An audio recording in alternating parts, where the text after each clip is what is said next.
morning, everybody.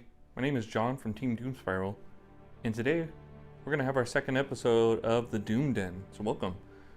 Today what we're going to be covering is terrain. A little bit more in depth than player placed. I want to talk specifically about features of terrain, benefits of terrain, detriments of terrain, how you can use terrain to your advantage in your games. Now, building off our example in the last episode, we're going to continue with Death and Zeal. I went ahead and added some dense pieces. Just cardboard improvised pieces, but they're symmetrical, so they'll work perfectly for this example. And additionally, I'm going to be putting some models on the board. So see, we got a swarm of angry Tyranid bugs versus a very unfortunate Tau fire team, just to kind of illustrate what we're going to be covering. So we're going to step right off and begin with area terrain. So the first piece we're going to be looking at, as I mentioned, is going to be the area of terrain, specifically ruins. Now, area terrain is kind of a loaded term, and I think we touched on it briefly during the player place terrain segment.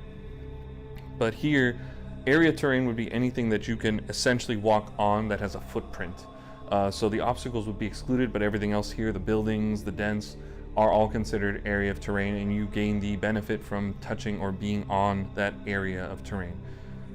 Now, with the ruins, like we mentioned last time, they give you defensible, breachable, obscuring, light cover, and in sometimes heavy cover. So what do these terms mean? Now, obscuring, like we mentioned, is if you are behind the piece or obscured by it, you cannot be seen. Even if there are windows that would show, because that keyword is obscuring, as long as you are not within the area of terrain, you cannot be seen. That also excludes models with 18 wounds or more or aircraft. They will be seen regardless of how tall it is, unless it's a sheer wall with no windows. But even then, with flyers, does not apply. And with the larger wound monsters, any part of the model can be shot at if it's visible. So if, say, we move our Fire Warrior team into a piece of cover, now they will not only benefit from that cover, they'll also be able to shoot through it. So the benefit of the cover would be the +1 to their save. So a Fire Warrior has a base 4-up save. While they're within that cover, it would be a 3-up. However, they can be shot at. So there's a trade-off there. You put yourself in danger to get that opportunity to shoot. Now say they're charged while they're within that terrain. You got a unit of Hormagaunts that goes right into them. That actually would allow them to do two things. So with defensible terrain, you can set to defend or hold steady. Now hold steady gives you +1 to your hit roll when you're shooting Overwatch, so you'd be hitting on 5-ups. Or set to defend, which gives you +1 to hit in your melee rolls if they make the charge.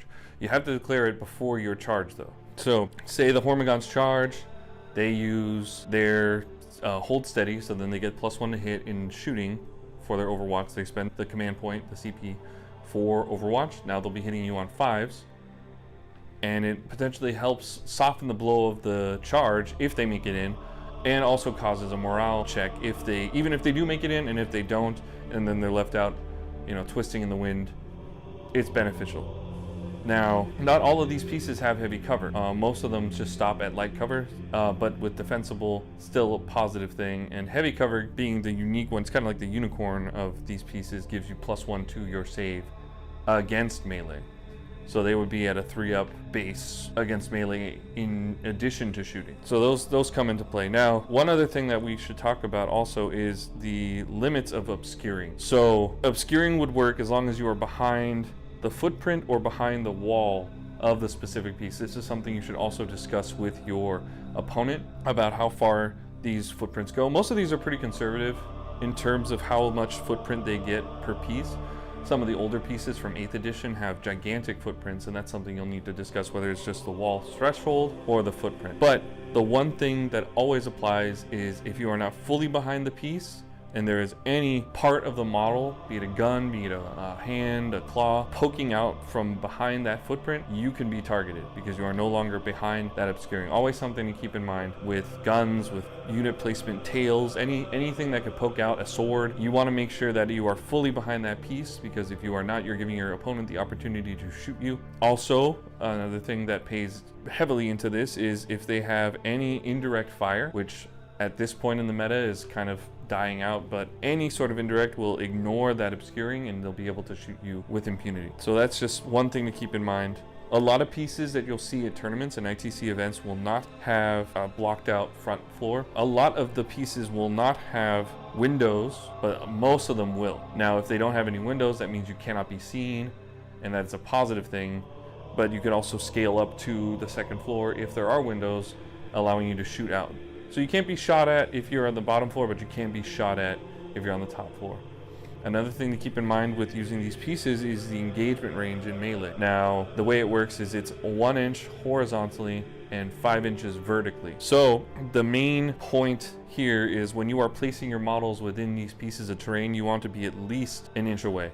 So that way they cannot engage you through the wall. They can't put their bases in there. You're basically giving them the hard choice. They won't be able to charge you. They'll have to charge around or put themselves in a position that the charge will not be a very positive outcome for them, and they won't be able to get as many swings, at least in that fight, and it will also leave their unit out in the open. Just something to keep in mind. That's pretty much all for area terrain ruins, and now we'll move on to dense. Now the next set of terrain we're going to be discussing is going to be dense difficult terrain. It's also another piece of area terrain which requires you to either be in it or touch it to benefit from it. However, it also comes with a detriment. Now the benefit, the chief benefit, is that you will be -1 to hit whenever you are behind it or within it, on it. That will be the benefit. The detriment that could also be potentially a benefit is that when you are moving through it, into it, or you're on it, you're going to be suffering a -2 inch penalty to your movement. Now, the way this works is like other area terrain, it's on a model by model basis. So if you have units, soldiers that are not touching it and might not even be off the terrain, they will not get the benefit of dense cover because you're shooting with a line that is not passing through. That also includes the light cover from other pieces. If you're touching it, you're going to get it. If you're not on it, you're not going to get it. But if you're behind this and they have to shoot through it, you will get that benefit. Monsters will also gain this benefit, which is unique, that these ruins do not confer light cover to monsters or vehicles, but vehicles, monsters will gain that -1 to hit. Aircraft do not, however, and neither do, again, models with over 18 wounds. They will not gain the -1 to hit, but monsters with 18 wounds will still suffer the movement penalty if they are moving through this piece of terrain. Now, I was mentioning the detriment, or the movement penalty as a detriment, but in reality, it also can be a benefit. If you are in dense cover and you're being charged, that makes the charge more difficult because it does subtract from charges as well. There are some armies that ignore this, such as Drukhari, Harlequins, and Death Guard, but this few and far in between.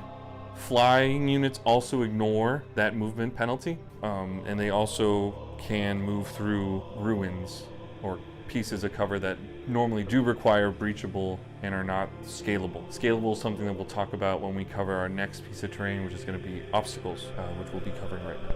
Next piece of terrain we're going to be talking about are going to be obstacles. Now, obstacles typically take the form of crates, but they can also be walls, they can be barriers, they can be mountains, you name it. It can look, they're very diverse in look. In this case, it's going to be these crates. Now, typically what they confer is light cover. They are scalable, which means rather than breachable, where you can just pass through, you have to climb up and over, and they are also in exposed position. Now, what that means is if you are on top of that crate, you climb up it, you have the moving characters to move up and over, but you don't make it to the other side, you're on top, you are not going to get the benefits of light cover if you're infantry or swarm. So instead, it's like you're out in the open. However, if you're behind it, you will get the benefit of light cover as long as you're behind and touching. So these are great for blocking line of sight, for blocking movement, because you can't charge through them, you can't bull right through, you have to charge around or up and over, that's a tough charge. I think just with these alone, it's 3 inches up, 3 inches over, 3 inches down. So that's 9 inches just to get to the other side, which means that you are forced to move over them. You are forced to move around them if you want to get around in an economic way. If you fly though, you do not care. You just measure straight distance. But with flying charges, you do have to take those distances into account if you're going to charge something behind it. So it would either be around or over for flying units. And that applies to anything like a wall that they can't get to, they'd have to charge around. Fly does not ignore terrain. It does ignore models though. So that's a whole nother thing. Aircraft can just pass right over it. Daimakirin, for instance, which basically has the foot belt rule that just ignores terrain, can move over it, but for charges it's different. So that's always something to consider when you're looking at obstacles. That's pretty much the different kinds of terrain that you'll see the most. There'll be stuff like inspiring terrain that gives you benefits for leadership and that sort of stuff, but that's much rarer, just like heavy cover is much rarer. Thanks again for joining us for another episode of the Doom Den. It was great having you guys here. Hope you guys continue to support and watch. Please feel free to like and subscribe. Like I said in our last video, we got an RTT that's coming up at our local game store on the 21st. Really excited to have that. We have more objective markers, dice, t-shirts coming, lots of merch. Really excited to see that up. Our next episode is going to be on Thursday, where we're going to continue on talking about some of the benefits and detriments of Tyranids based on the games that I've played with them. Garrett and I are going to be covering that's really exciting. We're thinking about keeping a schedule Wednesday, Thursday for uploads. Let us know what you guys think in the comments. Would love to hear your thoughts about some of what we covered. And once again, it's Team Doom Spiral. We doom so you don't have to. Thanks. Bye.